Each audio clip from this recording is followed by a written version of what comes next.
8 orang hilang dan 2 orang ditemukan tewas pada kebakaran yang terjadi di Glodok Plaza.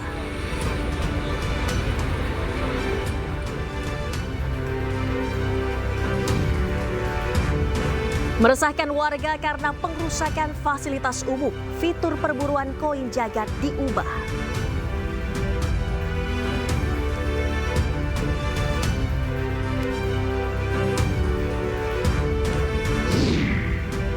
Sidang perdana kasus pelecehan seksual dengan terdakwa Agus difabel digelar hari ini.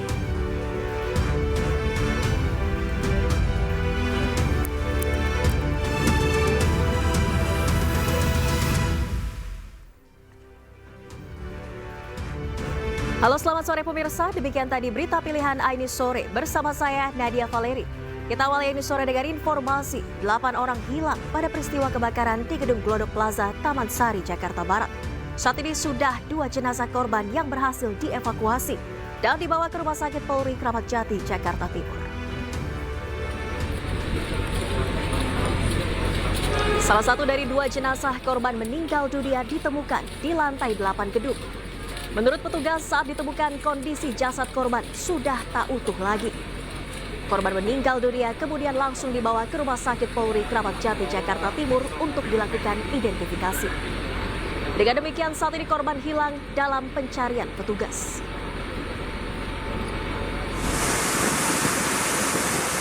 Saat ini petugas pemadam kebakaran masih berupaya memadamkan api dari dalam gedung Glodok Plaza. Sejumlah titik masih terlihat mengeluarkan asap pasca kebakaran hebat yang menghanguskan bangunan 9 lantai ini. Sebelumnya petugas mendapatkan laporan ada 8 orang hilang pada saat kebakaran terjadi.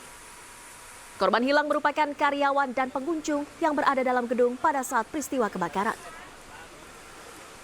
Ya, jadi kebakaran yang terjadi di Plaza Glodok ini sampai dengan saat ini sudah proses pendinginan dan proses pencarian evakuasi korban.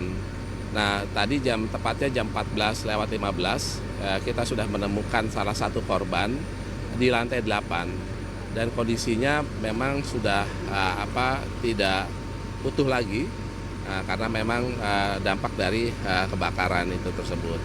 Nah, ini sampai dengan saat ini kita dapat informasi dari masyarakat ada total 8 korban yang kita sudah dapatkan informasi. Itu di luar dari 9 orang yang berhasil kita evakuasi semalam. Jadi sampai saat ini datanya adalah 8 korban yang ada di dalam gedung ini. Karena memang struktur bangunannya sudah tidak stabil ya, dan sudah banyak bangunan yang runtuh. Jadi memang anggota ini berusaha untuk mencari korban, termasuk juga melakukan pemadaman. Jadi memang kan kalau dilihat dari kondisinya sepertinya agak sulit untuk mencari korban karena sudah jadi satu dengan bahan material yang terbakar. Nah, tapi terus kita sisir karena memang ini kan yang terdampak itu di lantai 7, 8, dan 9. Jadi kita lakukan operasi dengan membuat tim evakuasi korban. Ada 5 tim yang kita bentuk. Nah, ini ada 3 yang bermain di Plaza Glodok dan ada lagi yang 2 tim yang memang kita telusurin untuk mengevakuasi korban. Oke Pak, berarti saya mengkonfirmasi bahwa ini ataupun pihak dari Glodok saja ataupun ada pihak tamu, begitu Pak? Bisa dikonfirmasi Pak? Ya, jadi informasi dari masyarakat ada pegawai yang memang bekerja di Plaza Glodok, ada juga pengunjung juga gitu, ada pengunjung juga dan ada juga mungkin dari pihak yang bekerja di Plaza Glodok ini. Berarti total 8 sejauh ini ya Pak ya? Total informasi dari masyarakat yang lapor ke Poskotis ada 8 orang. Kalau secara kesulitan yang tadi saya sampaikan, karena kan luas areanya juga cukup luas ya, terus juga struktur bangunannya sudah tidak stabil, kemudian juga yang pasti kan korban itu menyatu dengan bahan materialnya. Nah, itu yang agak kita sulit untuk kita mengidentifikasi, mengevakuasi. Dan pemirsa, kita akan langsung bergabung dengan rekan Nata Arman yang berada di lokasi kebakaran Plaza Glodok, Jakarta Barat. Selamat sore, Nata. Saat ini bagaimana update pencarian korban dan sudah berapa total jenazah yang berhasil dievakuasi hingga sore ini? Baik, selamat sore Valeri dan juga pemirsa, dapat kami sampaikan bahwa tadi baru saja dilakukan evakuasi sebanyak 2 kantung jenazah yang baru saja berhasil dievakuasi dengan total yang menjadi korban ini ada 8. Kemudian yang baru saja berhasil diturunkan ini ada 3 dan sementara 1 orang lagi masih dalam proses dari evakuasi yang sampai saat ini masih berjalan. Kemudian 4 orang lagi ini masih dilakukan pencarian di lantai 7 dan juga di lantai 8. Kemudian berdasarkan data yang kami peroleh juga bahwa untuk proses evakuasi sendiri memang terkendala terkait dengan banyaknya material-material yang sudah lapuk seperti itu sehingga menyulitkan dari para petugas yang berjibaku untuk melakukan pencarian dan evakuasi. Ditambah lagi untuk jenazah yang ditemukan tadi berdasarkan informasi yang kami peroleh dari Kepala Dinas Gul Kramat Jakarta, yakni ada Bapak Satriada Gunawan, mengatakan bahwa untuk prosesnya sendiri ini sangat sulit karena banyaknya jenazah yang sudah dilakukan proses identifikasi juga ini mereka sudah menyatu dengan beberapa material-material yang terbakar seperti itu. Kemudian memang disinyalir diduga ketika pukul setengah 10 malam ketika awal mula kejadian kebakaran terjadi, api yang sangat mengepul seperti itu kemudian menutup berbagai lokasi karena merupakan di dalam ruangan yang tertutup sehingga tentunya membuat sesak napas dan ini juga yang menyebabkan ada indikasi bahwa para korban ini meninggal dunia pingsan terlebih dahulu, tidak sadarkan diri, kemudian akibat dari asap-asap yang mengepul di dalam ruangan. Dan memang di lantai 8 dan lantai 7 juga ini merupakan lokasi. Lantai 7 adalah diskotik, kemudian di lantai 8 ini merupakan kafe seperti itu. Untuk ke-8 orang jenazah yang sampai dengan saat ini masih dilakukan pencarian, maksud kami 4 orang, ini masih terdiri diantaranya adalah pengunjung maupun dari para pegawai yang bekerja di lantai 7 dan juga di lantai 8. Sementara saya kembali kepada Anda di studio. Valeri. Baik, Nata, artinya ini bisa dikonfirmasi total korban tewas dalam peristiwa ini adalah 8 orang, 4 yang sudah berhasil dievakuasi begitu? Baik, sejauh ini yang berdasarkan informasi yang kami dapatkan dari pihak pemadam kebakaran yang mendapatkan laporan dari pihak keluarga di posko ini ada 8 orang yang kehilangan keluarga, kemudian 4 orang ini tadi sudah dilakukan ditemukan, kemudian 3 orang tadi sudah dibawa ke Rumah Sakit RS Polri Kramat Jati, kemudian 1 orang lagi masih dalam proses untuk evakuasi dari lantai 7 atau lantai 8 ke bawah. Kemudian 4 orang lagi sampai dengan saat ini masih belum ditemukan dan memang sampai saat ini juga pihak pemadam kebakaran, petugas masih melakukan pencarian di lantai 7 dan juga di lantai 8 yang disinyalir merupakan lokasi korban di sana. Sementara Valeri. Baik, untuk identitas dari 4 jenazah, ini memang 3 sudah dibawa dan 1 masih dalam proses evakuasi. Tapi apakah bisa dikonfirmasi ini merupakan pegawai yang bekerja pada saat kebakaran malam tadi? Baik Valeri, terkait dengan hal tersebut untuk identitas sendiri sampai dengan saat ini pihak pemadam kebakaran juga masih belum bisa memastikan karena untuk proses evakuasi ketika ditemukan tadi jenazah yang 3 orang sudah dibawa ini dengan kondisi yang sudah tidak bisa yang kurang baik seperti itu sehingga harus dilakukan identifikasi terlebih dahulu di RS Polri sehingga makanya diberangkatkan ke RS Polri untuk pemeriksaan DNA atau yang lain-lain. Valeri. Baik Nata, 4 korban lainnya yang masih dalam pencarian, apakah saat ini sudah ada tanda-tanda mereka masih terjebak dalam kondisi hidup ataukah sudah meninggal dunia? Hingga dengan saat ini informasi yang kami dapatkan, kami juga masih menunggu informasi dari petugas yang masih melakukan proses evakuasi karena hingga saat ini masih dilakukan pencarian juga. Dan apabila kita bicara soal untuk di lingkungan di dekat area kebakaran ini masih ada sedikit asap sehingga tentunya pendinginan ini masih ada beberapa bara-bara api yang diindikasi menyala seperti itu sehingga membutuhkan waktu yang cukup lama untuk proses pemadaman seperti itu hingga akhirnya nanti pihak pemadam kebakaran mengizinkan kembali pihak pengelola untuk melakukan evakuasi barang-barang seperti itu dan yang jelas dari pihak pemadam kebakaran juga masih melakukan pencarian dan nantinya akan dikabarkan untuk update selanjutnya. Valeri. Baik Nata, sementara apakah sudah ada dugaan penyebab kebakaran dan juga titik api ini bermula dari mana?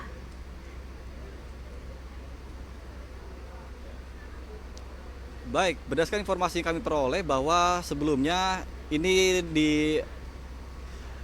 disebutkan bahwa bermula di antara lantai 7 dan juga lantai 8 yang kemudian ada namanya gas yang berada di sekitaran untuk peredam suara seperti itu di tempat hiburan. Kemudian juga itulah yang menyebabkan dugaan sementara yang menyulut api sehingga bisa merembet, ditambah lagi dengan banyaknya lokasi-lokasi yang penyekatan dari beberapa toko elektronik dan juga barang-barang yang sudah terbakar sehingga mudahnya merambat ke berbagai lokasi terutama di lantai 7 dan juga di lantai 8. Valeri. Baik Nata, hingga saat ini apa yang masih menjadi kendala dan juga kesulitan petugas untuk bisa menjangkau titik untuk evakuasi para korban? Baik, untuk sejauh ini pihak pemadam kebakaran juga masih terus melakukan proses evakuasi dengan tentunya dapat kami sampaikan beberapa pemadam kebakaran juga menggunakan peralatan khusus seperti tabung oksigen, kemudian juga memakai masker dan peralatan-peralatan seperti baju anti radiasi api karena dikhawatirkan ketika memang di luar ini terlihat tampak sudah padam, namun kita tidak mengetahui apakah di dalam ini masih adanya radiasi panas terkait dengan bara-bara api yang menyala sisa material yang kemarin, kemudian juga barang-barang atau material-material yang mudah terbakar yang meleleh seperti itu, yang tentunya ini memerlukan strategi dan juga keahlian khusus dari petugas yang saat ini bertugas untuk melakukan proses evakuasi di dalam gedung tersebut. Dan kami juga masih terus menunggu update dari pihak pemadam kebakaran apabila nantinya sudah ada update dari pihak pemadam kebakaran dan juga sudah turunnya dari korban yang dilakukan evakuasi, kami akan mengabarkan kepada Anda. Valeri. Baik, terima kasih Nata Arman. Kami masih menantikan update selanjutnya. Selamat bertugas kembali, selamat sore. Ya pemirsa, petugas saat ini tengah melakukan pencarian 8 korban yang dilaporkan hilang pasca kebakaran di Plaza Glodok, Jakarta. BPBD Provinsi Jakarta memasang papan tulis putih di depan Plaza Glodok yang mengalami kebakaran pada malam tadi. Tugas menulis data sementara dan perkembangan terkini penemuan jenazah yang belum diketahui identitasnya dan telah dibawa ke Rumah Sakit Polri Kramat Jati. Petugas juga menulis 8 korban yang masih dalam pencarian. Di antaranya adalah Ade Aryati berusia 29 tahun, Sinta Amelia berusia 20 tahun, Aldrinas 29 tahun, Aulia Belinda 28 tahun, Odinia 25 tahun, Dery Sandi 25 tahun, Indira Selviana Bella 25 tahun, dan Karen Shalom 21 tahun. Hingga saat ini petugas berhasil mengevakuasi 8 orang yang merupakan pekerja. Pemirsa, petugas pemadam kebakaran masih kesulitan untuk melakukan proses pemadaman dan evakuasi di Plaza Glodok, Jakarta Barat. Hal ini dikarenakan akses lantai 5 plaza masih penuh asap yang panas. Kita ke lokasi TKP sebenarnya agak susah ya. Kita cari informasi dulu dari pihak gedung, kita diarahkan ke lantai 6, namun aksesnya nggak bisa. Hanya akses ke lantai 5. Lantai 5 itu masih pekap, panas, jadi kita nggak bisa masuk ke sana. Jadi sehingga kita nggak bisa untuk memastikan di atasnya ini, gedung ini yang terbakar, belum bisa kita padamkan. Oke, baik Pak, berarti proses evakuasinya akan dilakukan setelah udah dingin begitu Pak, sudah dingin ataupun bisa baru dilanjutkan proses pencarian gitu Pak? Iya betul, kita juga akan berusaha, kalau memang masih panas kita akan tetap masuk menggunakan peralatan kita.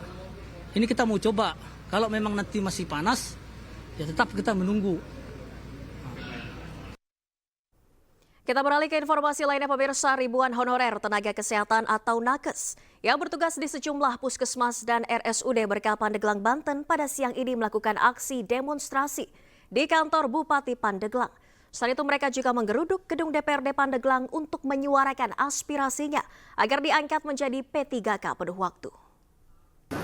Saya sebenarnya sudah lelah Pak, bukan waktunya lagi saya begini Pak, saya udah mau 20 tahun Pak. SK awal saya itu 2006 Januari, Pak. Inilah jeritan hati seorang tenaga honorer di Pandeglang, Banten. Ia bersama ribuan honorer tenaga kesehatan yang bertugas di puskesmas dan rumah sakit umum daerah berunjuk rasa di depan kantor Bupati Pandeglang. Mereka menuntut agar diangkat menjadi pegawai pemerintah dengan perjanjian kontrak atau P3K penuh waktu. Naiklah Pak sebelum masa jabatannya berakhir Pak. Angkat kami Ini menjadi penindakan, buang waktu, jangan paruh waktu.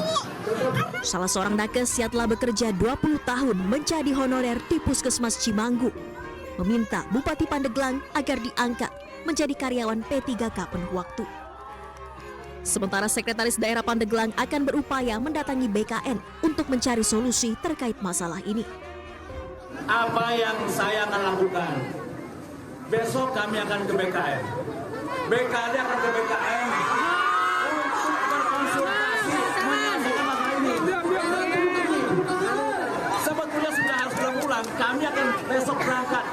Jam 5:30 berangkat kami ke BKN. Nanti hasilnya kita akan sampaikan bagaimana kita skemanya dan solusinya. Total ada ribuan nakes yang berunjuk rasa dan menyampaikan aspirasinya. Mereka mengancam akan terus menggelar aksi hingga tuntutan mereka ditindaklanjuti. Dari Pandeglang, Banten, Iskandar Nasution, iNews melaporkan.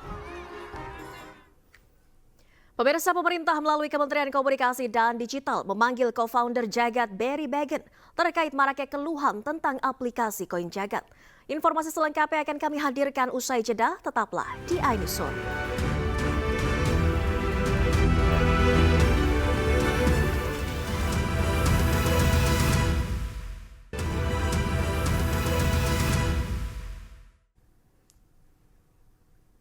Terima kasih Anda masih di iNews Sore. Pemirsa, pemerintah melalui Kementerian Komunikasi dan Digital memanggil co-founder Jagat Barry Bagan terkait maraknya keluhan tentang aplikasi Koin Jagat. Menanggapi hal ini, Koin Jagat akan mengubah fitur berburu koin.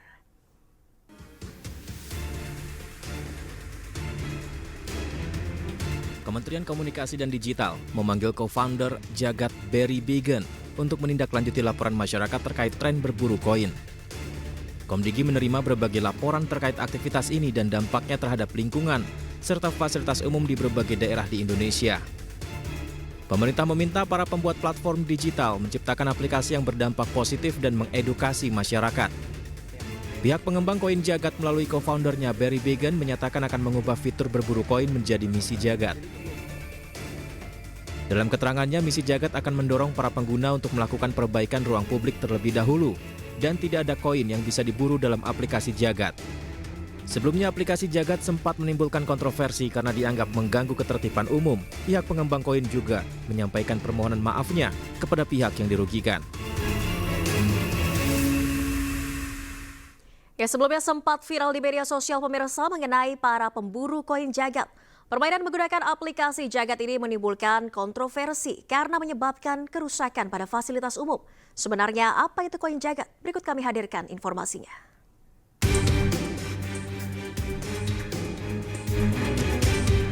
Koin Jagat merupakan fitur dalam aplikasi sosial Jagat. Aplikasi Jagat adalah platform yang memungkinkan penggunanya terhubung dengan keluarga dan sahabat secara real time. Pengguna bisa melacak lokasi dan aktivitas orang terdekatnya. Sementara Koin Jagat menjadi salah satu fiturnya.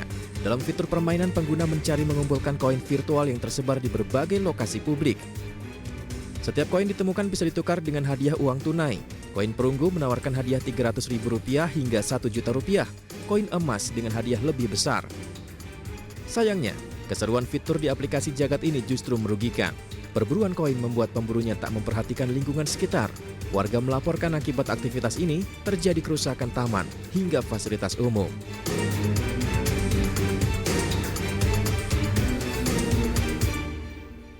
Dan sebelumnya pemirsa, warga Kota Bandung, Jawa Barat sempat dihebohkan dengan fenomena berburu koin dari sebuah aplikasi bernama Jagat. Akibatnya sejumlah taman tematik di Kota Bandung rusak karena ulah para pemburu koin.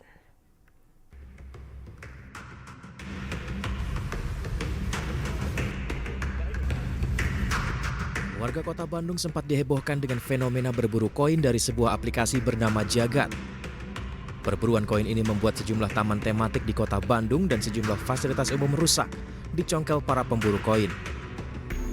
Koin tersebut bisa ditukar uang, dilakukan dengan kode, nominalnya bervariasi, mulai ratusan ribu hingga ratusan juta rupiah.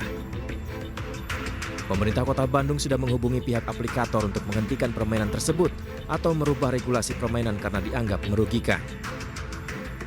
Iya, kita sulit kalau mengatakan harus disanksi ya, tapi sekarang kita sifatnya lebih banyak menghimbau dulu ya. Bahkan kemarin UPLT Kabin ini sudah menghubungi pihak yang membuat aplikasinya gitu ya, bahwa ini harus segera diperbaiki konsepnya, tidak melempar mencari harta karun ya, istilahnya kan treasure hunt ya, di taman-taman ya kan barangnya kecil, tertutup oleh tanaman-tanaman, mau nggak mau mereka mengkorek-korek seperti itu ya, ini akan terjadi kerusakan. Nah, akibatnya petugas harus membersihkan puing-puing kerusakan serta menanam kembali tanaman yang telah dirusak oleh pemburu koin. Salah satunya di Taman Tegalega, Bandung yang banyak paving block dirusak oleh para pemburu koin. Petugas juga harus merapikan kembali tanaman yang dirusak warga. Mengantisipasi peristiwa serupa terjadi di Jakarta dan daerah lain, polisi menghimbau masyarakat. Tapi yang jelas dari pemerintah pusat kita siap. Semua anak-anak Indonesia akan kita beri makan tahun 2025 ini. Kemudian dari Pemda juga ingin ikut serta, para gubernur, para bupati ingin ikut serta, monggo kita buka.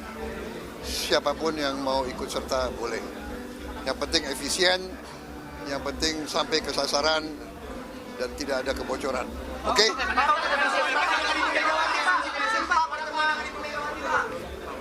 Makasih Pak. Sehat selalu Pak. Bapak di sini Pak. Makasih Pak. Makasih Pak.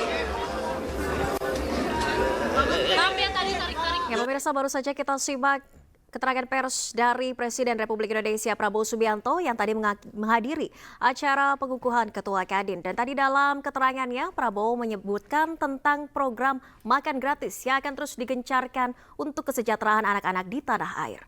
Kita ke informasi selanjutnya pemirsa, Menteri Komunikasi dan Digital Mutia Hafid menegaskan akan menindak fitur aplikasi Koin Jagad jika terbukti membawa dampak negatif bagi warga.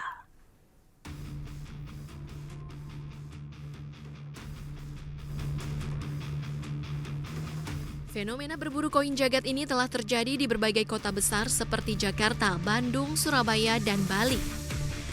Koin jagad disebar di sejumlah tempat seperti di taman kota. Para pemburu koin tak peduli pagi, siang, atau malam, bahkan seakan tak mempedulikan keselamatan diri sendiri dan orang lain. Hal ini lantaran aplikasi Koin Jagad membuat challenge, di mana pengguna bisa menemukan informasi keberadaan koin dengan mengajak teman untuk daftar aplikasi dan mencari koin bersama yang memiliki nilai tukar uang berbeda-beda. Sayangnya, aksi berburu koin ini berdampak pada rusaknya sejumlah fasilitas umum. Tak hanya di sekitar taman, warga juga mencari koin di tepi jalan hingga berjam-jam. Fenomena pencarian koin jagad ini membahayakan anak-anak dan bisa merusak fasilitas publik. Menteri Komunikasi dan Digital Mutia Hafid menegaskan pihaknya akan mengkaji aplikasi tersebut jika bertentangan dengan aturan dan berdampak negatif bagi warga. Maka pihaknya akan menindak aplikasi tersebut. Ya, kita akan pelajari dulu, nanti tentu juga ini di bawah Pak Alex di Dirjen Pengawasan Ruang Digital untuk dipelajari apa sebetulnya aplikasi ini, kerugian seperti apa dampaknya, kemudian juga aturan-aturan mana yang bertentangan dengan undang-undang ataupun aturan yang ada untuk kemudian kita ambil langkah tegas jika ada pelanggaran terhadap peraturan dan juga perundang-undangan yang berlaku. Akibat dampak yang muncul dari aksi berburu koin ini, polisi tak segan untuk memproses hukum apabila ada masyarakat yang merasa dirugikan. Saat ini cukup marak. Di berbagai kota ada sekelompok orang yang mencari koin melalui aplikasi atau dari aplikasi Jagad atau Koin Jagad. Ini kami mengimbau untuk melakukan kegiatan tersebut dengan baik, ramah lingkungan, tidak merugikan orang lain, tidak merusak dan lain sebagainya ya. Selain itu, jika permainan ini terus meresahkan masyarakat, kepolisian juga akan memanggil pembuat game aplikasi Koin Jagad ini. Tim Liputan iNews melaporkan. Kita ke informasi selanjutnya pemirsa, Kementerian Kelautan dan Perikanan melakukan penyegelan pagar laut yang berada di kawasan Laut Bekasi, Desa Segara Jaya, Bekasi, Jawa Barat. Pemagaran laut yang rencananya akan dilakukan reklamasi ini dihentikan sementara. Dengan menggunakan 2 speedboat, Kementerian Kelautan dan Perikanan melalui Dirjen Pengawasan Sumber Daya Kelautan dan Perikanan melakukan penyegelan terhadap pagar laut. Proyek pagar laut sepanjang 2 km dengan lebar area 70 meter ini dihentikan sementara karena tidak memiliki perizinan pemanfaatan kawasan perairan dan ruang laut. Pagar laut ini merupakan lahan reklamasi yang dimiliki pihak swasta yang rencananya akan dilakukan pengembangan pelabuhan. Jadi gini Mbak, dari KKP itu ada tim teknisnya, Dirjen PRL. Nanti yang beliau itu ada tim teknis untuk mensurvei, ya kan, apakah ini layak atau tidaknya diberikan itu. Gitu. Nah dari kami ini hanya ketika ada pelanggaran kami turun. Ya, dulu kami sudah turun ke sini tanggal 19 Desember sudah kami peringatkan berhenti ya kan urus dulu BKKPRL-nya, gitu kan, karena itu menjadi konsen kami. Ternyata kemarin siang anggota kami ke sini itu eskavator masih kerja, masih aktivitas gitu loh. Makanya saya putuskan ya sudah saya segel. Ya seharusnya ketika sudah ada surat penghentian sementara dulu itu jangan ada pergerakan dulu. Dan pemirsa, Menteri Koordinator Bidang Infrastruktur dan Pembangunan Kewilayahan Agus Harimurti Yudhoyono akan investigasi misteri pagar laut di perairan Kabupaten Tangerang, Banten.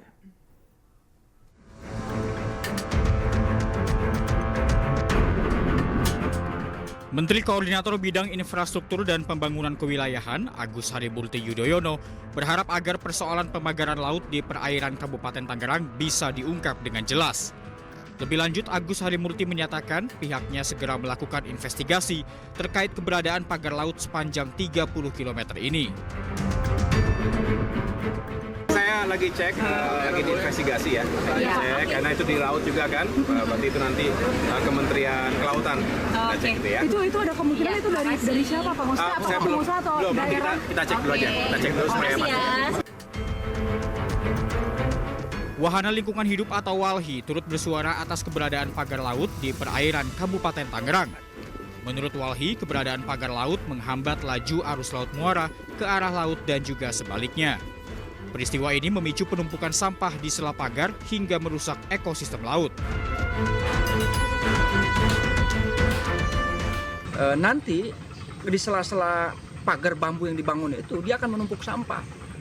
Ini akan menyulitkan, terutama bagi nelayan-nelayan yang butuh sirkulasi, nelayan tambak maksudnya gitu ya, butuh sirkulasi air, kan ini daerah yang tercemar dari atas bisa jadi tuh. Kalau dia nggak lancar pembuangan airnya dan sebaliknya dari laut masuk kemari, ini bisa berpengaruh terhadap konteks budidaya, bisa terancam gagal. Sebelumnya, Kementerian Kelautan dan Perikanan RI telah menyegel pagar bambu ini karena tidak memiliki izin kesesuaian kegiatan pemanfaatan ruang laut. Pelaku memasang pagar sekitar 700 meter dari garis pantai di kawasan terlarang untuk kegiatan pemanfaatan ruang laut tanpa izin. Hingga kini, pihak berwajib masih menyelidiki pihak yang bertanggung jawab atau pelaku pemasangan. Dari Depok dan Kabupaten Tangerang, Iyung Rizky, Hasnugara, iNews melaporkan. Ya pemirsa, keberadaan pagar laut ilegal yang diduga merupakan proyek reklamasi oleh pihak swasta ditemukan di perairan Bekasi, Jawa Barat dan Tangerang, Banten. Presiden Prabowo Subianto meminta pagar laut segera disegel dan mengusut dalang di balik pemasangannya.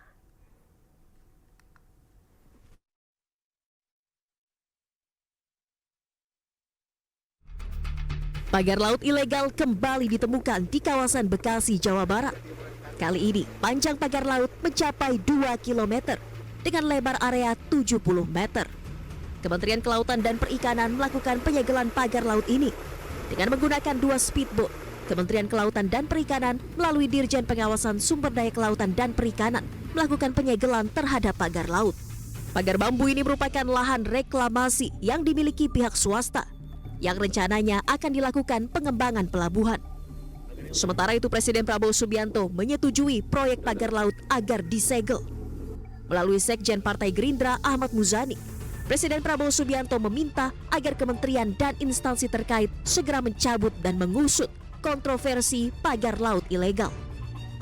Itu disegel. Kemudian yang kedua beliau perintahkan untuk dicarikan, ditusut begitu. Lalu apakah akan ada evaluasi untuk proyek PIK 2 itu? Nah, saya tidak sampai di situ pengetahuan saya. Saya ketua MPR. Tak hanya di Bekasi, Jawa Barat, pagar laut ilegal juga ditemukan di perairan Tangerang, Banten. Panjang pagar laut mencapai lebih dari 30 km. Menteri Koordinator Bidang Infrastruktur dan Pembangunan Kewilayahan Agus Harimurti Yudhoyono akan menginvestigasi misteri pagar laut ini.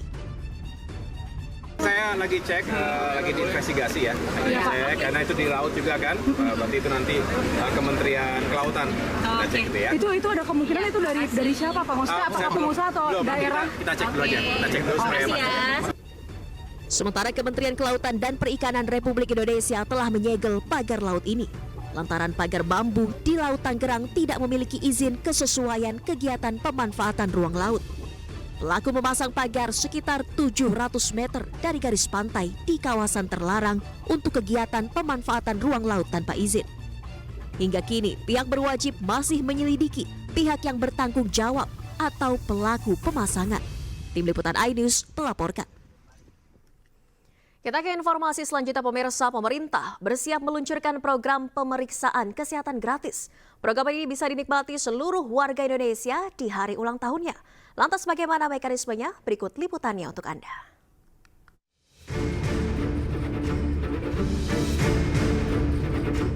Pemerintahan Prabowo Gibran kembali memberikan kado bagi warga Indonesia. Kali ini, warga Indonesia yang berulang tahun akan mendapatkan kado berupa pemeriksaan gratis. Program pemeriksaan kesehatan gratis ini dirancang untuk 60 juta warga Indonesia pada tahun pertama, yaitu 2025. Jumlah ini akan terus meningkat dengan target 200 juta orang dalam 5 tahun mendatang. Anggaran sebesar 4,7 triliun rupiah telah disiapkan dalam APBN 2025. Menteri Kesehatan Budi Gunadi Sadikin tekankan pemeriksaan kesehatan gratis bukan hanya bertujuan untuk mengobati, tetapi juga kepada pencegahan. Pelaksanaannya pun akan berlaku di puskesmas, bukan rumah sakit. Ini bayangkan untuk seluruh masyarakat Indonesia. Jadi beda itu ya dengan yang seperti yang dilakukan di rumah sakit, ini dilakukan di puskesmas untuk kelompok balita. Jadi baru lahir pun ada tuh screening yang harus dilakukan. Kemudian anak-anak, remaja, karena beda screeningnya. Kemudian dewasa dan juga lansia. Karena screeningnya berbeda-beda, karena jenis penyakit yang diperiksanya juga berbeda-beda. Pemerintah telah mengklasifikasikan pemeriksaan berdasarkan usia. Untuk balita, pemeriksaan difokuskan pada penyakit-penyakit bawaan lahir. Bila terdeteksi, penyakit ini bisa ditangani lebih awal dan mencegah risiko keterbelakangan mental pada anak. Sementara untuk remaja, pemeriksaan difokuskan kepada obesitas, diabetes, hingga kesehatan gigi. Sedangkan untuk usia dewasa, pemeriksaan berfokus pada deteksi dini kanker, seperti kanker payudara, leher rahim, paru, dan usus besar. Penyakit hipertensi juga menjadi salah satu perhatian pemerintah. Tidak hanya itu, kesehatan jiwa juga masuk dalam fokus pemeriksaan. Untuk warga lanjut usia, pemeriksaan menitik beratkan pada kondisi kesehatan yang berkaitan dengan proses penuaan seperti Alzheimer, osteoporosis, dan stroke. Untuk menikmati program ini, warga harus mendaftarkan diri di aplikasi Satu Sehat. Nanti bila sudah terdaftar, warga bisa datang ke puskesmas atau fasilitas kesehatan terdekat dan menunjukkan kartu identitas. Nantinya, bila sudah terverifikasi, mereka bisa menikmati pemeriksaan kesehatan lengkap secara gratis. Rencananya program pemeriksaan kesehatan gratis akan dimulai bertahap pada Februari 2025. Pemerintah berharap program ini bisa meningkatkan harapan hidup rakyat Indonesia. Tim Liputan iNews melaporkan. Pengadilan Negeri Mataram menggelar sidang perdana kasus pelecehan seksual dengan terdakwa Agus Difabel. Informasi selengkapnya akan kami hadirkan usai jeda. Tetaplah di iNews Sore.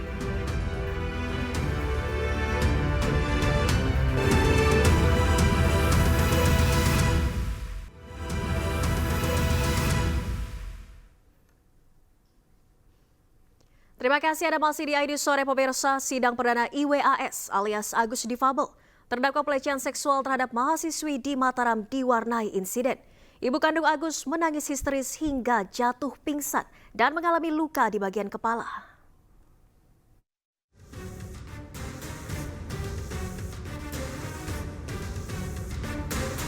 Pengadilan Negeri Mataram menggelar sidang perdana kasus pelecehan seksual dengan terdakwa IWAS alias Agus Difabel. Sidang digelar pada pukul 9 pagi waktu Indonesia Tengah secara tertutup dengan agenda pembacaan dakwaan oleh jaksa penuntut umum. Agus didakwa melakukan tindak pidana pelecehan seksual terhadap sejumlah mahasiswi di Mataram dan terancam pidana 12 tahun penjara. Usai persidangan, Agus didampingi kedua orang tuanya saat digiring kembali ke mobil tahanan Kejaksaan Negeri Mataram untuk dikembalikan ke lapas kelas 2A Lombok Barat. Ibu kandung Agus, Mi Gusti Ayu Aripatni pun tak kuasa menahan emosinya dan menangis histeris saat harus berpisah dengan putranya. Kamu nggak usah begitu.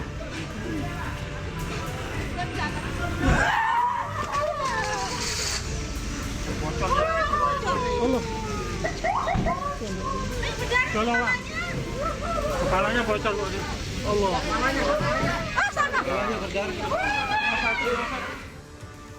Ibunda Agus kemudian jatuh pingsan dengan posisi kepala membentur lantai hingga mengalami luka sobek di bagian kepala.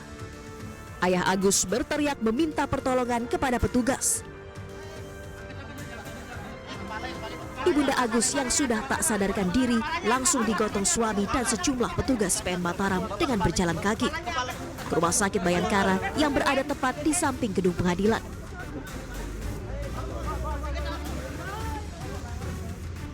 Ini ya, tanahnya darah jatuhnya ibunya Agus.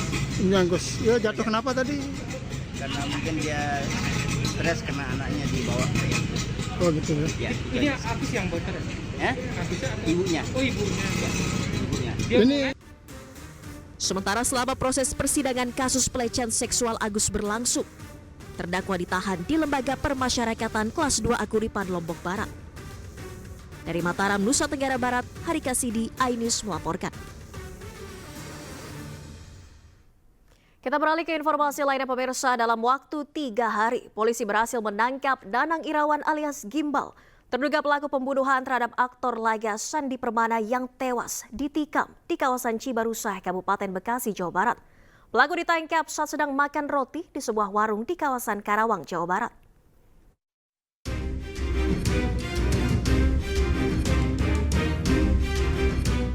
Nanang Irawan alias Gimbal ditangkap di Desa Kutamukti, Kecamatan Kutawaluya, Kabupaten Karawang, Jawa Barat pada Rabu pagi kemarin. Pelaku ditangkap saat tengah makan roti di sebuah warung milik warga. Boleh numpang duduk? Oh boleh, silakan Pak. Duduk dia di situ. Belum selang lama datang 2 polisi. Disergap. Saya kan di sini aja. Saya nggak tahu bahwa orang itu jahat ya. Oh, berarti selama ini dari tadi tuh saya ngeladangin jahat kata saya. Jadi saya sempat gemeter kakinya di sini. Selama pelariannya, pelaku diduga bersembunyi di sebuah rumah kosong tidak jauh dari lokasi penangkapan.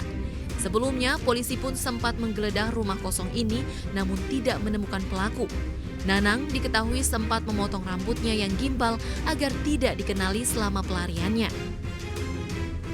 Usai ditangkap, Nanang Gimbal langsung digiring polisi ke tempat lokasi pembuangan barang bukti pisau yang digunakan untuk membunuh korban.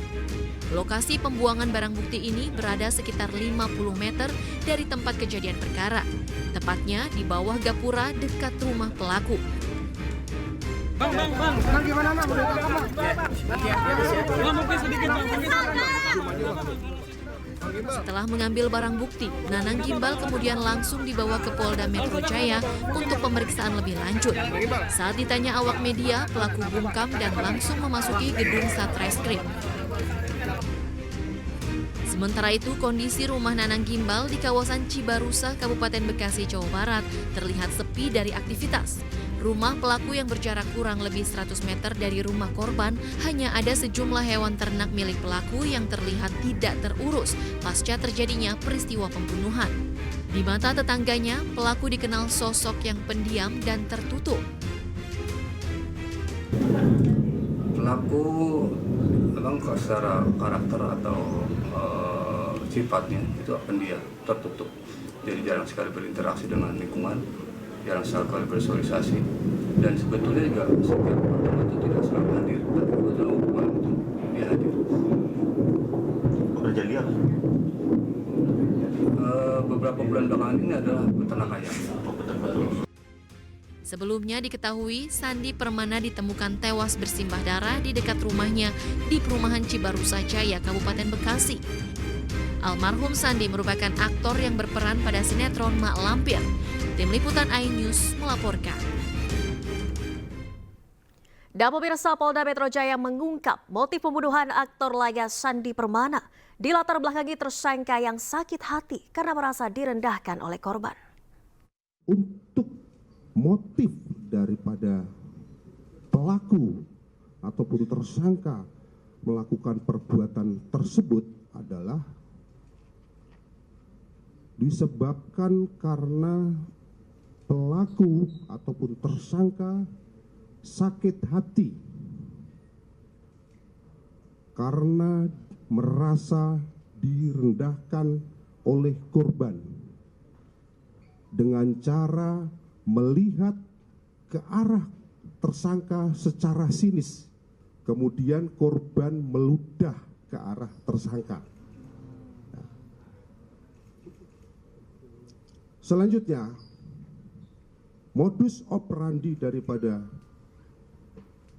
si pelaku melakukan perbuatan yaitu dengan cara menusuk ke bagian perut kiri korban sebanyak 2 kali dalam posisi korban masih berada di atas motor.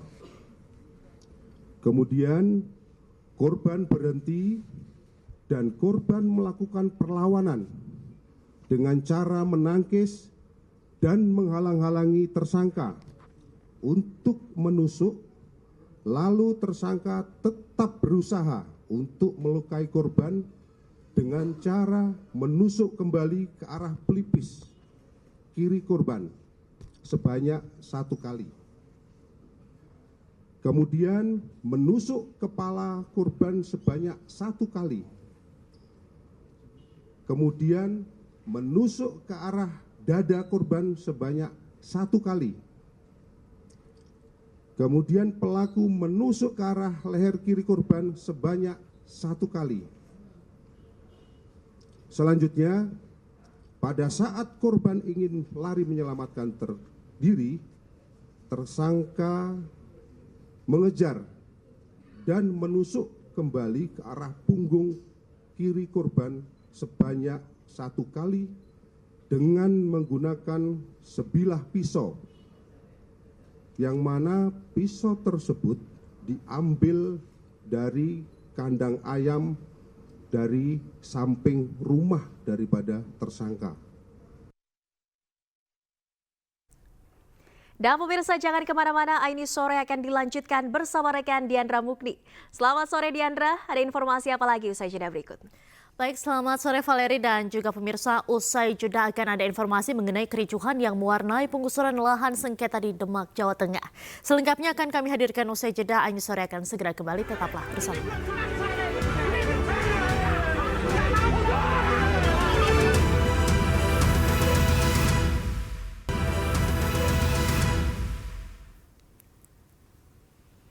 Anda kembali di iNews Sore kali ini bersama saya Diandra Mukni. Pemirsa, terjadi kecelakaan di Jalan Raya Kediri Nganjuk, Kecamatan Tarokan, Kabupaten Kediri, Jawa Timur.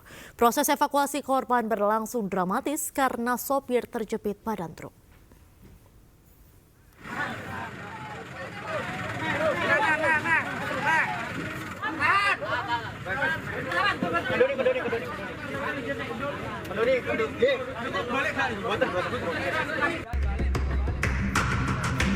Beginilah proses evakuasi korban kecelakaan yang berlangsung menegangkan. Pasalnya sopir mobil truk terhimpit bodi kendaraannya. Kecelakaan truk box ekspedisi dan dump truk pengangkut pasir terjadi di Jalan Raya Kediri Nganjuk, tepatnya di Desa Kedung Sari, Kecamatan Tarokan, Kabupaten Kediri, Jawa Timur. Setelah bodi truk ditarik oleh kendaraan lain, sang sopir dapat dievakuasi dalam keadaan selamat. Sopir mengalami luka pada bagian kepala, lengan, dan kaki setelah terhimpit bagian kendaraan. Selatan ke utara, di timurnya terjadi karena mobil box yang dari utara ini keluar jalur untuk mengambil jalur keluar dari jalurnya sehingga berbenturan dengan truk yang dari arah selatan itu. Saat ini peristiwa tersebut dalam penyelidikan Satlantas Polres Kediri Kota. Kedua korban dilarikan ke Rumah Sakit Ahmad Dahlan. Sementara itu akibat kecelakaan arus lalu lintas sempat macet sepanjang 4 km. Dari Kabupaten Kediri, Jawa Timur, Afnan Subagio, iNews melaporkan. Tak ada dokter anestesi untuk melakukan tindakan operasi seorang pasien meninggal dunia di RSUD TC Healers Maumere Selasa malam. Keluarga mengamuk dan melakukan aksi protes.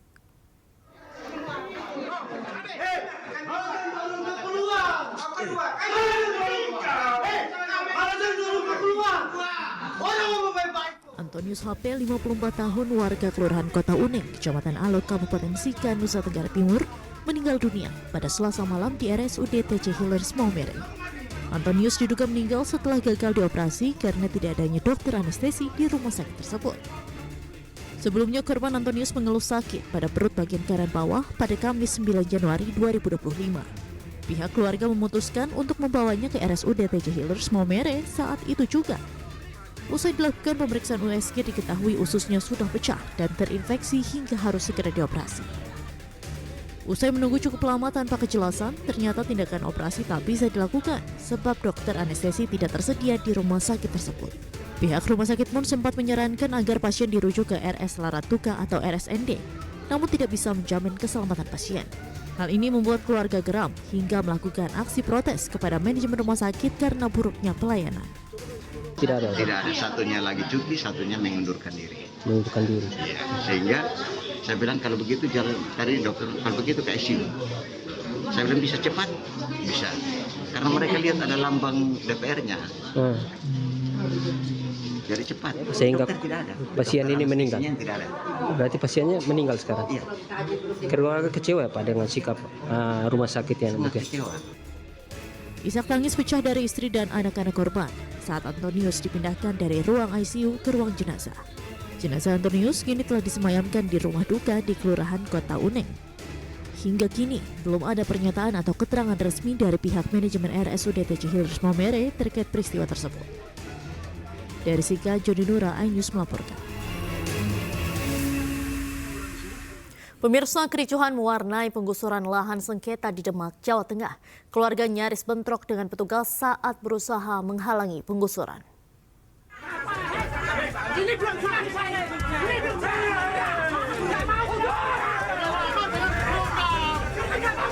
Penggusuran lahan sengketa di Desa Rejosari, Demak, Jawa Tengah ini berlangsung ricuh. Keluarga termohon terus berupaya menghalangi penggusuran hingga nyaris bentrok dengan petugas. Petugas pun terpaksa membawa satu persatu keluarga termohon keluar dari lokasi.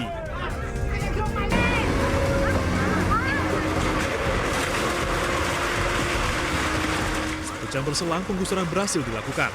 3 rumah yang menempati lahan sengketa seluas 796 meter persegi dirobohkan.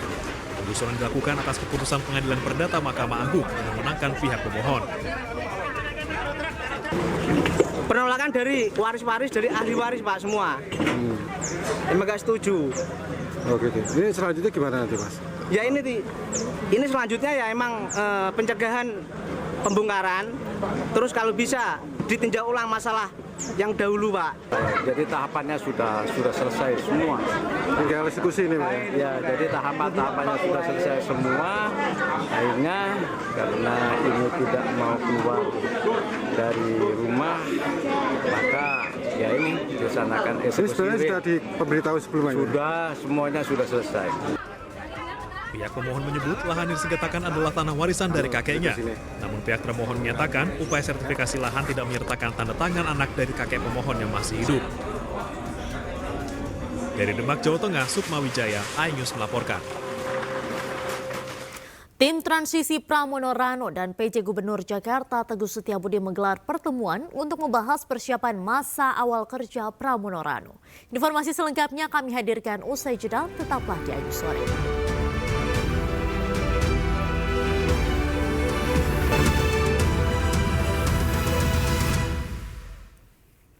Kita lanjutkan Anyus Sore pemirsa, 8 orang dinyatakan hilang pada peristiwa kebakaran pada Rabu malam di Gedung Glodok Plaza di Jalan Pinang Sia Raya, Taman Sari, Jakarta Barat. Petugas melaporkan bahwa 4 jenazah sudah ditemukan, namun baru 3 jenazah yang berhasil dievakuasi dan dibawa ke Rumah Sakit Polri Kramat Jati.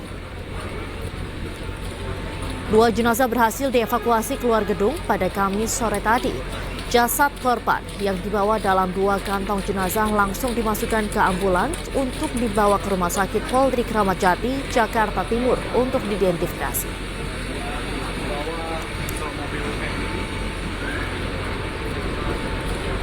Sebelumnya pada siang tadi 1 korban meninggal ditemukan di lantai 8 gedung. Menurut petugas saat ditemukan kondisi jasad korban sudah tidak utuh lagi. Jasad korban kemudian langsung dibawa ke Rumah Sakit Polri Kramat Jati, Jakarta Timur. Saat ini korban hilang lainnya masih dalam proses pencarian petugas.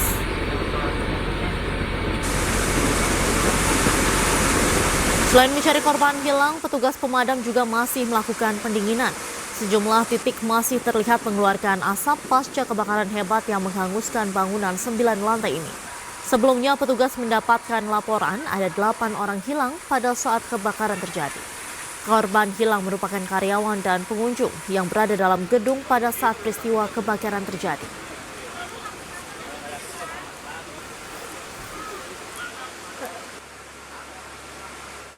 Petugas pemadam kebakaran masih kesulitan untuk melakukan proses pemadaman dan evakuasi di Plaza Glodok. Hal ini dikarenakan akses lantai 5 plaza masih penuh asap yang panas. Untuk kita ke lokasi TKP sebenarnya agak susah ya. Kita cari informasi dulu dari pihak gedung, kita diarahkan ke lantai 6, namun aksesnya nggak bisa. Hanya akses ke lantai 5. Ke lantai 5 itu masih pekap, panas, jadi kita nggak bisa masuk ke sana. Jadi sehingga kita nggak bisa untuk memastikan di atasnya ini, gedung ini yang terbakar, belum bisa kita padamkan. Oke, baik Pak, berarti proses evakuasi akan dilakukan setelah udah dingin begitu Pak? Sudah dingin ataupun bisa baru dilanjutkan proses pencarian begitu Pak? Iya betul, kita juga akan berusaha. Kalau memang masih panas kita akan tetap masuk menggunakan peralatan kita. Ini kita mau coba. Kalau memang nanti masih panas, ya tetap kita menunggu. Untuk mengetahui informasi selengkapnya, kita akan kembali bergabung dengan rekan Nata Arman yang berada di lokasi kebakaran Plaza Glodok, Jakarta Barat. Selamat sore Nata, apakah sudah ada jenazah yang ditemukan kembali saat ini? Baik, selamat sore Diandra dan juga pemirsa. Terkait dengan penemuan jenazah sampai dengan saat ini masih data yang terakhir yang kami dapatkan. Dari 8 orang korban menghilang, kemudian baru saja 4 orang yang ditemukan. Kemudian 3 orang lagi tadi sekitar pukul 4:30 baru berhasil dievakuasi. 3 orang langsung dibawa ke Rumah Sakit Polri Kramat Jati. Kemudian 1 orang lagi masih dalam proses untuk proses evakuasi dari gedung lantai 7 atau lantai 8 menuju ke lantai dasar. Kemudian juga untuk 4 jenazah lainnya atau 4 korban hilang sendiri ini masih dalam proses pencarian dari pihak aparat petugas dari pemadam kebakaran yang secara khusus menggunakan perlengkapan khusus untuk masuk ke dalam dan mencari terkait dengan pencarian korban 4 orang yang dinyatakan hilang tersebut. Kemudian adapun untuk data ini di belakang saya ini merupakan data-data dari BNPB Provinsi DKI Jakarta, yang mana disinilah data-data nama-nama yang 8 orang yang dinyatakan hilang. Kemudian juga ada juga beberapa data yang nama-namanya berhasil diselamatkan dengan kondisi selamat juga seperti itu. Kemudian dapat kami sampaikan juga bahwa untuk data yang kami sampaikan untuk yang hilang ini ada 8 orang. Yang pertama ada atas nama Ade Aryati, usia 29 tahun. Kemudian kedua ada Sinta Amelia dengan usia 20 tahun. Kemudian ada lagi Aldrinas, usia 29 tahun juga. Kemudian yang keempat Aulia Belinda, usia 28 tahun. Kemudian Odina Yukasi, perempuan, usia 25 tahun. Kemudian Dery Sauki, laki-laki dengan usia 25 tahun. Kemudian ketujuh Indira Seviana Bella, perempuan, usia 25 tahun. Kemudian juga Karen Salom J, perempuan, usia 21 tahun. Dan saya pun tentunya akan bertanya secara langsung dengan petugas yang melakukan penjagaan dari awal mengetahui informasi lebih detail. Dengan Bapak siapa? Selamat malam. Bapak siapa? Vitus, Pak. Bapak Vitus? Iya, siap. Oke, Bapak Vitus mungkin bisa dijelaskan terkait dengan dari kemarin yang korban berhasil diselamatkan ada berapa datanya, kemudian juga untuk korban yang meninggal dunia atau yang hilang, konfirmasi hilang dan sampai dengan saat ini masih dalam pencarian dan juga sudah berhasil ditemukan namun saat ini masih dalam proses evakuasi. Mungkin bisa jelaskan secara lebih rinci. Baik, terima kasih sebelumnya. Kami juga mengucapkan kepada rekan-rekan kami yang pada ini hari kedua, Bang ya. Ini hari kedua, jadi pergerakan mulai dari awal terima berita dari kejadian, lalu petugas dari damkar melakukan pemadaman dari hari pertama kemarin tanggal 15 di jam 21:04 kurang lebih dan melaksanakan langsung ke lokasi sekitar pukul 21.30 melakukan pemadaman. Memang sulit, gedung ini memang sulit dilakukan karena banyaknya barang-barang ya kan yang mudah terbakar dan itu juga petugas sudah melakukan semaksimal mungkin. Dalam hal ini kita yang hari kedua, bahkan yang hari pertama pun sudah melakukan evakuasi dari 9 yang sudah terevakuasi sampai dini hari, bahkan sampai pagi ditambah jadi 9 sudah terevakuasi. Lalu masih ada 8 tadi. 8 itu melaporkan kepada tim yang berada di lokasi. Akan ada pos yang melakukan 8. Sudah dilakukan pencarian evakuasi sebanyak sudah 3 yang sudah terevakuasi, 3 kantong Pak ya. Karena jadi 3 kantong sudah dilakukan lalu dibawa ke rumah sakit Kramat Jati. Karena demikian. Oke, kemudian dari ke-8 yang diduga hilang sampai dengan saat ini masih pencarian 4 orang ini, kira-kira sudah ada identifikasi atau bagaimana data-datanya? Kalau untuk saat ini masih dalam proses di rumah sakit, jadi masih di proses kepolisian gitu, demikian di rumah sakit. Oke, kemudian dari yang tadi kan sempat ada yang selamat, evakuasi dengan selamat. Ini kondisi seperti apa, Pak? Kalau evakuasi yang selamat di waktu jam berapa itu evakuasi selamat? Awal ya? Awal ya, itu awal tadi dini hari Pak sudah dilakukan, kan ada 7 terus tambah 2 tuh dini hari, jadi gitu. Itu kondisi seperti apa Pak ketika diselamatkan? Kalau secara kondisi mereka shock Pak, seperti shock, tetap menggunakan Bronto atau yang dengan kendaraan unit yang besar melakukan evakuasi dengan pihak damkar, demikian. Oke, ada terdapat luka-luka nggak Pak yang korban selamat ketika berhasil dievakuasi itu? Mungkin luka bakar atau bagaimana? Kalau luka-luka hanya luka ringan saja dan bahkan shock aja itu sih sementara. Baik, mereka itu ya semua adalah pekerja atau pengunjung, Pak? Kalau dari mayoritas ada yang pekerja, bahkan ada pengunjung gitu sih gambaran seperti itu. Oke, kalau boleh tahu juga informasi terkait dengan penyebab awal dari terjadi kebakaran ini sendiri apa? Untuk saat ini masih dugaan sementara masih ada korsleting listrik. Jadi mudah-mudahan nanti diidentifikasi kembali, dipastikan kembali nanti setelah selesai dari semuanya ini. Dalam arti masih ada proses pencarian, jadi masih menunggu. Oke, sekarang kan sudah malam nih Pak, otomatis terkendala dengan adanya pencahayaan. Terutama listrik juga di sini, di sekitaran ini mati. Dan kira-kira langkah apa yang dilakukan oleh para petugas gabungan untuk melakukan proses pencarian dari 4 korban hilang tersebut?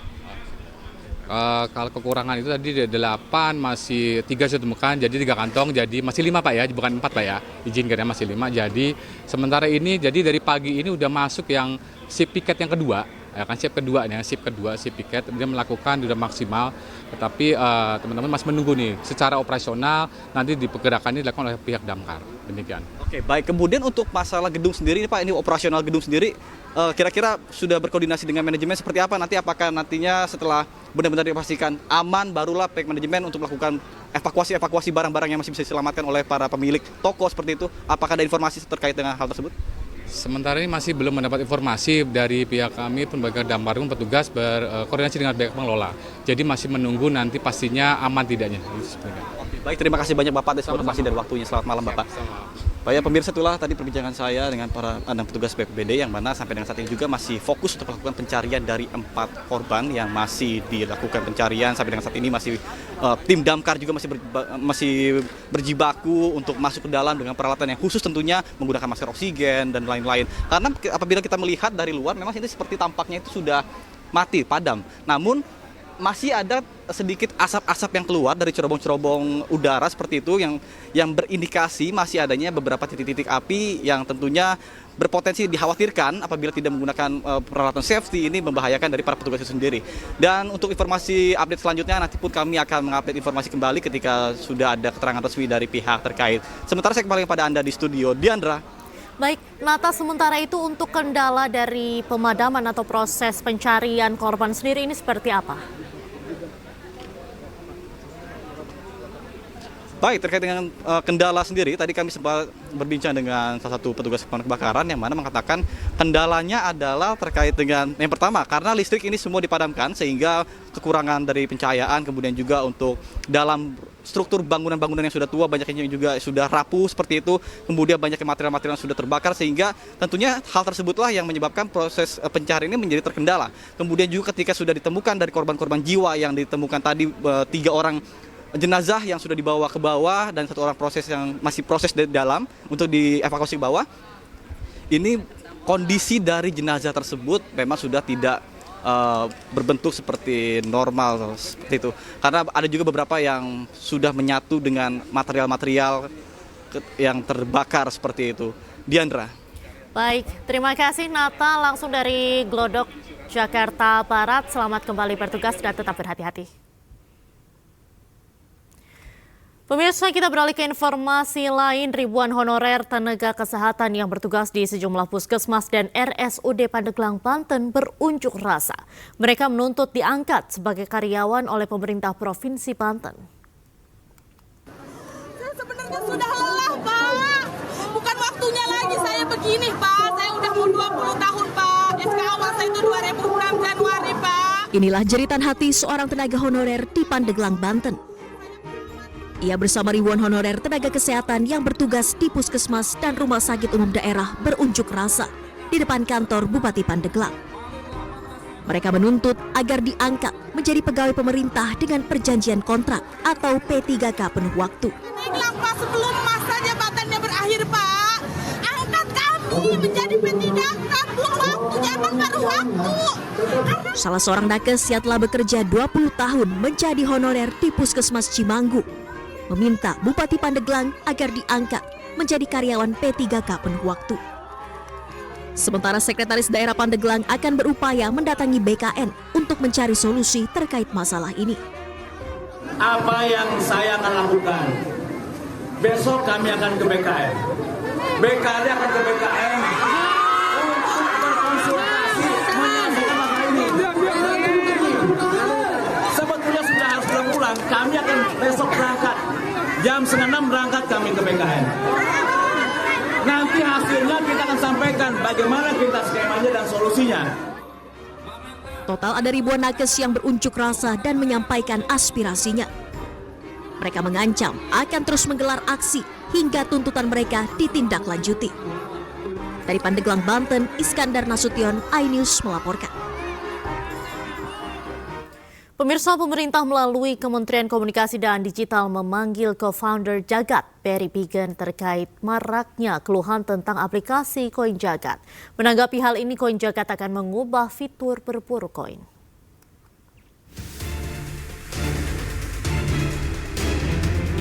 Kementerian Komunikasi dan Digital memanggil co-founder Jagat, Barry Bigen, untuk menindaklanjuti laporan masyarakat terkait tren berburu koin. Komdigi menerima berbagai laporan terkait aktivitas ini dan dampaknya terhadap lingkungan, serta fasilitas umum di berbagai daerah di Indonesia. Pemerintah meminta para pembuat platform digital menciptakan aplikasi yang berdampak positif dan mengedukasi masyarakat. Pihak pengembang koin Jagat melalui co-foundernya Barry Bigen menyatakan akan mengubah fitur berburu koin menjadi misi Jagat.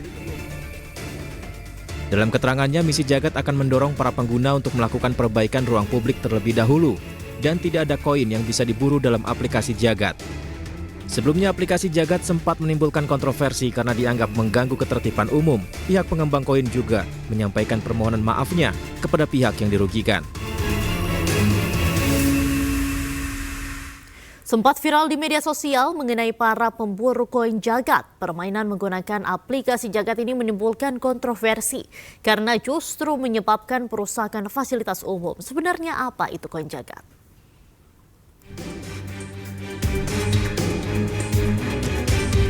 Koin Jagat merupakan fitur dalam aplikasi sosial Jagat. Aplikasi Jagat adalah platform yang memungkinkan penggunanya terhubung dengan keluarga dan sahabat secara real time. Pengguna bisa melacak lokasi dan aktivitas orang terdekatnya. Sementara koin Jagat menjadi salah satu fiturnya. Dalam fitur permainan, pengguna mencari mengumpulkan koin virtual yang tersebar di berbagai lokasi publik. Setiap koin ditemukan bisa ditukar dengan hadiah uang tunai. Koin perunggu menawarkan hadiah Rp300.000 hingga Rp1.000.000. Koin emas dengan hadiah lebih besar. Sayangnya, keseruan fitur di aplikasi Jagat ini justru merugikan. Perburuan koin membuat pemburunya tak memperhatikan lingkungan sekitar. Warga melaporkan akibat aktivitas ini terjadi kerusakan taman hingga fasilitas umum.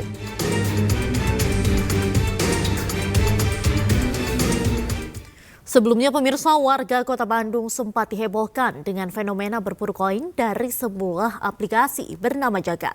Akibatnya sejumlah taman tematik di Kota Bandung rusak karena ulah para pemburu koin.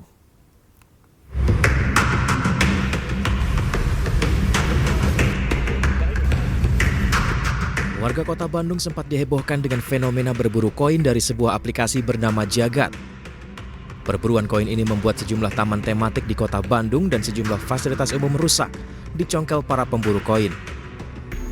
Koin tersebut bisa ditukar uang, dilakukan dengan kode, nominalnya bervariasi, mulai ratusan ribu hingga ratusan juta rupiah. Pemerintah Kota Bandung sudah menghubungi pihak aplikator untuk menghentikan permainan tersebut atau merubah regulasi permainan karena dianggap merugikan. Ya, kita sulit kalau mengatakan harus disanksi ya, tapi sekarang kita sifatnya lebih banyak menghimbau dulu ya. Bahkan kemarin UPLT Kabin ini sudah menghubungi pihak yang membuat aplikasinya gitu ya, bahwa ini harus segera diperbaiki konsepnya, tidak melempar mencari harta karun ya, istilahnya kan treasure hunt ya. Di taman-taman ya kan barangnya kecil, tertutup oleh tanaman-tanaman, mau nggak mau mereka mengkorek-korek seperti itu ya, ini akan terjadi kerusakan. Akibatnya petugas harus membersihkan puing-puing kerusakan serta menanam kembali tanaman yang telah dirusak oleh pemburu koin. Salah satunya di Taman Tegalega Bandung yang banyak paving block dirusak oleh para pemburu koin. Petugas juga harus merapikan kembali tanaman yang dirusak warga. Mengantisipasi peristiwa serupa terjadi di Jakarta dan daerah lain, polisi menghimbau masyarakat yang memainkan aplikasi Koin Jagat agar tidak merusak fasilitas umum atau melakukan perbuatan yang merugikan orang lain. Nah, terkait dengan Koin Jagat, kami izin mengimbau pada masyarakat agar dalam melaksanakan atau melakukan aktivitas, mohon dilakukan tetap berorientasi pada bagaimana situasi Kamtipmas tercipta dengan aman, kita saling menghargai satu sama lain. Kami dapat informasi juga bahwa ada beberapa fasilitas yang rusak. Nah ini tolong, jangan melakukan aktivitas atau kegiatan yang bisa merugikan pihak lain. Sedianya permainan aplikasi sejenis tidak merugikan, apalagi sampai merusak fasilitas umum. Tim Liputan iNews melaporkan.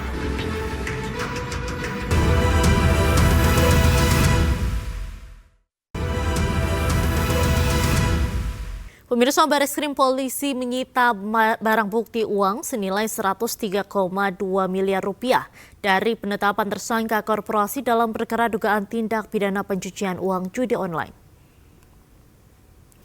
Selain itu, Bareskrim Polri menetapkan 2 tersangka dalam perkara tindak pidana pencucian uang kasus judi online usai menyita salah satu hotel di wilayah Semarang, Jawa Tengah. 2 tersangka ini terdiri dari korporasi dan perseorangan. PT AJP terbukti telah menampung uang hasil judi online milik FH untuk membangun Hotel Arus yang dibangun PT AJP. Alhamdulillah dari pengungkapan ini, hari ini kami sampaikan bahwa kita sudah menetapkan tersangka. Yang pertama yaitu korporasi, yaitu PT AJP yang berkantor di Hotel Arus juga di Semarang. Kemudian tersangka yang kedua yaitu FH. Dua-duanya sudah cukup bukti, artinya memenuhi 2 alat bukti yang sah untuk kita tingkatkan statusnya menjadi tersangka. kami sampaikan bahwa penetapan tersangka ini kita lihat bahwa proses penyidikan kita khususnya terkait masalah modus operandi yang dilakukan oleh kedua tersangka khusus untuk PT AJP ini adalah korporasi yang menampung uang dari rekening FH Candisari, Kota Semarang, Jawa Tengah. Kemudian FH sendiri di PT AJP sebagai komisaris. Alasan penetapan kita yaitu PT AJP menerima aliran dana dari FH yang bersumber dari 5 rekening tadi di kurun waktu atau tempus 2020 sampai dengan 2022 dengan jumlah transaksi uang yang masuk ke sana ada 40 miliar 560 juta rupiah yang digunakan untuk membangun Arus atau Hotel Arus ini di Semarang. Pemirsa, pemerintah bersiap untuk meluncurkan program pemeriksaan kesehatan gratis. Program ini bisa dinikmati seluruh warga Indonesia di hari ulang tahunnya. Lantas bagaimana mekanismenya? Berikut liputannya untuk Anda.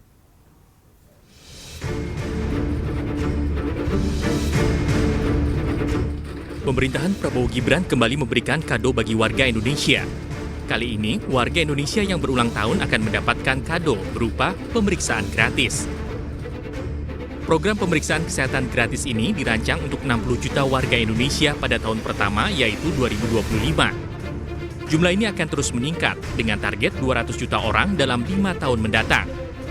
Anggaran sebesar 4,7 triliun rupiah telah disiapkan dalam APBN 2025. Menteri Kesehatan Budi Gunadi Sadikin tekankan pemeriksaan kesehatan gratis bukan hanya bertujuan untuk mengobati, tetapi juga kepada pencegahan. Pelaksanaannya pun akan berlaku di puskesmas, bukan rumah sakit. Ini bayangkan untuk seluruh masyarakat Indonesia. Jadi beda itu ya dengan yang seperti yang dilakukan di rumah sakit ini dilakukan di puskesmas untuk kelompok balita. Jadi baru lahir pun ada tuh screening yang harus dilakukan. Kemudian anak-anak, remaja, ada beda screeningnya. Kemudian dewasa dan juga lansia. Karena screeningnya berbeda-beda, karena jenis penyakit yang diperiksanya juga berbeda-beda. Pemerintah telah mengklasifikasikan pemeriksaan berdasarkan usia. Untuk balita, pemeriksaan difokuskan pada penyakit-penyakit bawaan lahir. Bila terdeteksi, penyakit ini bisa ditangani lebih awal dan mencegah risiko keterbelakangan mental pada anak. Sementara untuk remaja, pemeriksaan difokuskan kepada obesitas, diabetes, hingga kesehatan gigi. Sedangkan untuk usia dewasa, pemeriksaan berfokus pada deteksi dini kanker, seperti kanker payudara, leher rahim, paru, dan usus besar. Penyakit hipertensi juga menjadi salah satu perhatian pemerintah. Tidak hanya itu, kesehatan jiwa juga masuk dalam fokus pemeriksaan. Untuk warga lanjut usia, pemeriksaan menitik beratkan pada kondisi kesehatan yang berkaitan dengan proses penuaan seperti Alzheimer, osteoporosis, dan stroke. Untuk menikmati program ini, warga harus mendaftarkan diri di aplikasi Satu Sehat. Nanti bila sudah terdaftar, warga bisa datang ke puskesmas atau fasilitas kesehatan terdekat dan menunjukkan kartu identitas. Nantinya, bila sudah terverifikasi, mereka bisa menikmati pemeriksaan kesehatan lengkap secara gratis. Rencananya program pemeriksaan kesehatan gratis akan dimulai bertahap pada Februari 2025. Pemerintah berharap program ini bisa meningkatkan harapan hidup rakyat Indonesia. Tim Liputan iNews melaporkan. Sejak awal perang Israel-Hamas di Gaza, relawan dan tenaga medis di RS Indonesia di Gaza menjalani aktivitas dengan berbagai keterbatasan. Kini harapan adanya gencatan senjata membuat mereka optimistis bisa kembali maksimal merawat pasien.